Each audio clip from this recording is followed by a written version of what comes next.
Өзүңүздөр билгендей биз болсо 180 күн зордук зомбулукка каршы деген бир кампания баштадык.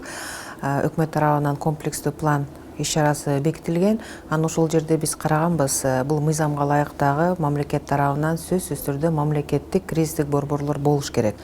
Анан биз акыркы жолу улуттук кеңеште ушул маселени караганда айрым биздин эксперттер дагы ушундай сунуштарды беришти.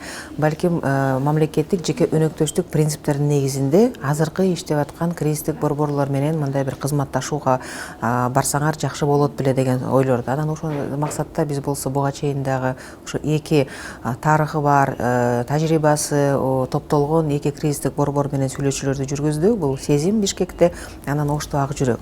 Анан алдын алар болсо эми мындай макулдогун билдирип атышат. Бирок кээ бир мындай жанагындай процедуралык нюанстар бар. Ошолорду сүйлөшөлүк деп мына бүгүн дагы чыгып, көрүп, балким чынында эле биз мамлекет тарабынан ошол каржылап берсек, булардын уже жана мен айтып кеткендей тажрыйбасы бар, программалары бар, атайын программалар, инфраструктура түзүмдөрү бар. Анан ошондой бир принципте кызматташсакпы деген оюбуз бар. Бирок бул болсо 20-жылы жасала турган жумуш.